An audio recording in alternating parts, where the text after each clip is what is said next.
किस मुद्दे को लेकर के रखी गई है? सबसे पहले तो मीडिया के जितने साथी हैं, मैं आप लोगों को बहुत मुबारकबाद देता हूँ कि आज हमने जो प्रेस कॉन्फ्रेंस रखी, आप लोग उसमें तशरीफ़ ले आए। और मैं ये देखता हूँ कि मुमरा का जो भी मुमरा कलवा का मुद्दा रहता है, आप लोग उसको बड़ी ईमानदारी और सच्चाई के साथ आवाम के सामने रखते हैं। रही बात, कल आपने देखा होगा कि राष्ट्रवादी पार्टी के जो नगर सेवक हैं, वो राष्ट्रवादी पार्टी के नगर सेवक है। पहले ही वो लोग जो है घड़ी के सिंबल पर जीत कर थाना म्यूनसिपल कॉरपोरेशन के अंदर वो लोग गए हुए।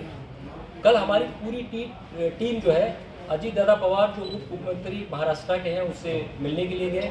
मैं सर को बहुत मुबारकबाद देता हूँ, काफ़ी वक्त दिया हमको जो है बात करने का, और तमाम जो है हमारे शहर के जो कलवा मुमरा विधानसभा के जो बहुत सारे मुद्दे हैं उसको सुना। और हमारे साथ में जो है थाना के जो अध्यक्ष हैं हमारे जो है प्रांचपे साहब, और जिनकी क़यादत में हमारी पूरी टीम काम कर रही है, वो हमारे नजीबुल्ला साहब। दो बातें कल जब हमारे जाने के बाद जो इस शहर के अंदर बहुत सारी बातें शुरू हुई, क्योंकि ये पूरी टीम कहीं ना कहीं जितेंद्र अवार्ड साहब, जिनकी हम लोग बहुत रिस्पेक्ट करते हैं, उनके साथ में काम करती थी। लेकिन एक चीज़ तो अब मुमरा कौसा के नौजवानों को, मुमरा कौसा के उलमाओं को, मुमरा कौसा के नेताओं को ये ज़रूर सोचनी पड़ेगी, क्योंकि शहर हमारा जो है काफ़ी आबादी बड़ी है, हमारी जो है तादाद वोटर लिस्ट की बड़ी है। 52% वोटर्स आज मुमरा कौसा के अंदर हैं। आपने देखा होगा कि कलवा के अंदर भी करीब 46-48% वोटर्स हैं। 2009 का जो इलेक्शन हुआ था, उस इलेक्शन के अंदर राजन दादा और आपने देखा होगा जितेंद्र अवार्ड साहब में फाइट हुई थी। और ये भी सच्चाई पूरा शहर जानता है उस वक्त कि राजन दादा कहीं ना कहीं कलवा से लीड लेकर वो आए थे, लेकिन मुमरा कौसा के जब वोटर्स आए, सेकुलरिज्म के नाम पे लोगों ने भरपूर उनको वोट दिया और अवार्ड साहब यहाँ से जीतकर आमदार बने। यही चीज़ सारे लोग जानते हैं इस चीज़ को। जब हमने देखा, और लोग इस बात को कहते हैं कि हमारी टीम बीजेपी में गई है, कोई बीजेपी में नहीं गया है। हम घड़ी के सिंबल में थे, घड़ी के सिंबल में है, और इंशाअल्लाह घड़ी के सिंबल में रहेंगे। वो लोग थे जिनको मुफाद परस्ती की राजनीति करनी थी, वो लोग उनके साथ में गए। घड़ी के सिंबल पे सारे नगर सेवक जीत के आए थे, और वो लोग आज भी उसी पे हैं। और दूसरी एक बात, जब हमने सोचा तमाम नगर सेवकों ने, मैं मुबारकबाद देता हूँ कलवा की टीम को, जो बेचारे हमारे हिंदू भाई हैं। पहले हमने जाने से पहले ये बात रखी और हमने उनके साथ मीटिंग की, 2 राउंड 3 राउंड मीटिंग हुई। वहाँ के तमाम लोग इस बात के लिए ये तैयार थे, वहाँ जो शिवसेना के नगर सेवक हैं, वहाँ जो राष्ट्रवादी पार्टी के नगर सेवक हैं, उन्होंने एक बात रखी कि हम चाहते हैं कि जब इतने दिनों तक मुमरा कौसा से आप लोगों ने अवार्ड साहब को एमएलए बनाया, तो क्यों ना आपकी कम्युनिटी का कोई लीडर आपका नेतृत्व करे। और ये हमारी खुशी की बात है कि नजीबुल्ला साहब एक ऐसे लीडर हैं जो सिर्फ इस बात को चैलेंज के साथ मैं कह सकता हूँ, मुमरा कौसा की आवाम को, थाना में नहीं महाराष्ट्र, एक ऐसा लीडर है जो थाना के अंदर अपनी एक हैसियत रखता है। मुझे फख्र होता है कि ऐसे लीडर पे, कि थाना के अंदर कहीं भी देखा जाए तो कॉरपोरेशन के अंदर हमारी जो मुसलमानों की आबादी कम है, लेकिन हमेशा उस लीडर ने थाना के अंदर, चाहे वो राबोड़ी या मैं कहता हूँ थाना, हमेशा हमारे मसलों को बहुत अच्छी तरीके से, और कॉरपोरेशन के अंदर आज लोग हमारे नगर सेवक को कहते हैं कि गद्दारी, किस चीज़ की गद्दारी। मैं इस बात का चैलेंज देता हूँ कि ये नगर सेवकों ने हमेशा अपने वार्ड में काम किया है। 15-15 साल से लोग जीत के आ रहे हैं, 20-20 साल से जीत के आ रहे हैं, इसका मतलब उन्होंने काम किया है। और जब कलवा में हमने लोगों से बात किया, इसी बात को रखा, तो कलवा लोगों ने कहा कि आपके बीच की राजनीति उभरनी चाहिए और आपका लीडर होना चाहिए। जब ये बात हम लोगों ने आपस में रखी तो हमने सोचा क्यों नहीं हिस्सेदारी होनी चाहिए। कौन आदमी नहीं सोचता कि उसकी हिस्सेदारी बढ़े। जब हम जानते हैं कि मुमरा कौसा में एक अच्छी मुस्लिम लीडरशिप उभर सकती है, एक अच्छा लीडर यहाँ का आमदार बन सकता है, तो हम नजीब भाई के नेतृत्व में हमने सोचा, क्योंकि हमारा सिंबल भी घड़ी था, हमारी पार्टी भी एनसीपी थी, तो हमने सोचा क्यों ना मुमरा कौसा की आवाम को, मुमरा कौसा के लोगों को जोड़कर एक अच्छे नेतृत्व में हम एक बढ़िया अपना आमदार विधानसभा में भेजें, ताकि वो हमारे मसलों को, हमारी सच्चाई को, हमारी हकीकत को, हमारे मसलों को वो अच्छे तरीके से उठा सके। सिर्फ बीजेपी के नाम पर हम अपनी हिस्सेदारी छोड़ दें, हम अपना घर छोड़ दें, हर आदमी, मैं कह सकता हूँ कि कोई भी पार्टियां, बहुत सारी पार्टियां, हर लोग हिस्सेदारी की बात करते हैं। जब हमारी हिस्सेदारी की बात होती है तो उसको बीजेपी के नाम पर हमारे शहर में हमारे लीडरों को, हमारे साथियों को इस तरीके से टारगेट किया जाता है और बदनाम किया जाता है। दूसरी बात, विकास के नाम पर क्या इन कारपोरेटरों ने 15 साल अपने अपने वार्ड में काम नहीं किया? राजू भाई यहाँ बैठे हैं, लगातार इनका परिवार आज 20 साल 25 साल से शहर की खिदमत कर रहा है। नेहा नाइक साहिबा यहाँ बैठी हुई हैं, इनकी वालदा, क्या राष्ट्रवादी पार्टी ने उनको नगर सेवक बनाया था?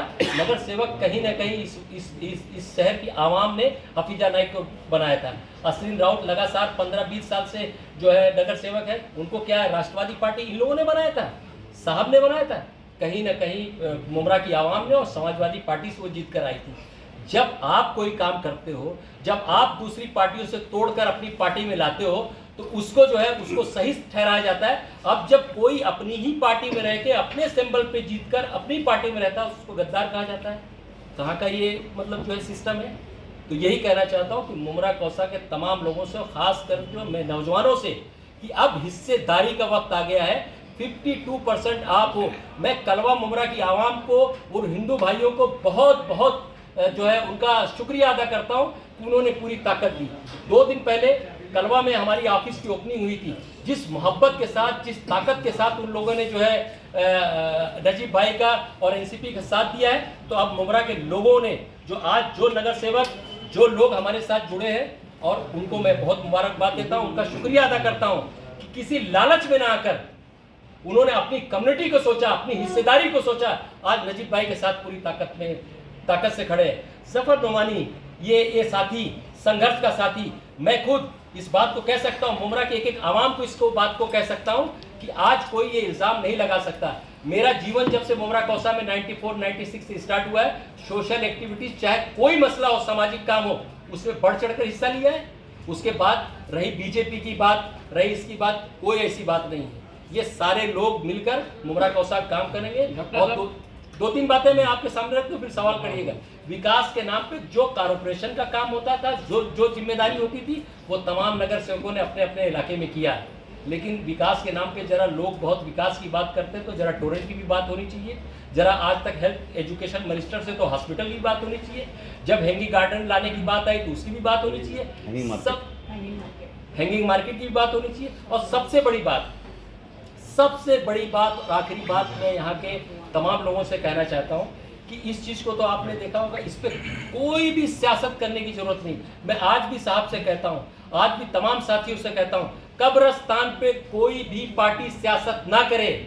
एवार्ड साहब यहाँ के आमदार हैं, वो मीटिंग रखें, बुलाएं तमाम नगर सेवकों को, बुलाएं तमाम एनजीओ को। जो आज कब्रिस्तान की हालत है, उस पर मिल बैठ के हल करने की जरूरत है। जब आप कब्रिस्तान बनाने की क्रेडिट लेते हैं, तो कब्रिस्तान के जो मसले हैं उसकी भी क्रेडिट आपको लेनी चाहिए। तो मैं हाथ जोड़ के साहब से निवेदन करता हूं कि साहब, कब्रिस्तान पे सियासत बंद करिए। मुमरा के नौजवानों को, मुमरा के बच्चों को आपस में, ये मुमरा कौसा के बच्चे, सब नौजवान बच्चे सब अपने भाई हैं। पॉलिटिक्स 3 महीने की होगी, 2 महीने की होगी, लेकिन जब पॉलिटिक्स से हम हट जाएंगे तो फिर जो है सच्चाई आपके सामने आएगी। सबसे पहला मेरा एक सवाल आपसे ये है कि आपने जो टोरेंट के मुद्दे का कहा, तो आप भी उस वक्त पार्टी में मौजूद थे जब शमीम भाई ने इस टोरेंट पर आंदोलन किए, कई बार उन्होंने क्या क्या कहा जी। तो फिर उस वक्त आपने ये सब बातों को क्यों नहीं उठाया? आज बहुत बड़ी बात देखिए, शमीम खान के बारे में मैं ये कह सकता हूँ कि एक ऐसा बेहतरीन लीडर है, उसके नेतृत्व में हमने काम किया है। वाकई में उसके अंदर काम करने की सलाहियत है। उसने जो अपनी लाश पर जाने का मसला रखा था, वो मुमरा के हित के लिए, मुमरा के लोगों के लिए कहा था। लेकिन वो सच्चाई मैं आज इस मीडिया के सामने रखना चाहता हूँ कि जब टोरेंट का मसला आया था, और मैं हलफ लेके बोल सकता हूँ, सानू पठान और शमीम खान और मैं तीनों आदमी उसमें नागपुर स्टेशन में हम एवार्ड साहब से मिलने के लिए गए थे, और इसी बात को लेके गए थे कि टोरेंट का कहीं ना कहीं नोटिफिकेशन जारी हुआ था, टोरेंट आने वाली थी। और उस वक्त जो है बीजेपी की और शिवसेना की सरकार थी, और ऊर्जा मंत्री हमारे फडणवीस साहब थे। उससे हम लोगों ने जब सुना, और 2 जगह का नोटिफिकेशन आया था, एक कलवा मुमरा विधानसभा के, एक मालेगांव का, और उस वक्त मालेगांव के आमदार आसिफ भाई थे। हम लोगों ने जाके साहब से बात किया और साहब से कहा कि साहब किसी भी कीमत में, मैडम जो बात रखा है तो सुन लीजिए, किसी भी कीमत में मुमरा कौसा में नहीं आना चाहिए। साहब ने उस वक्त बहुत अच्छा आश्वासन दिया था।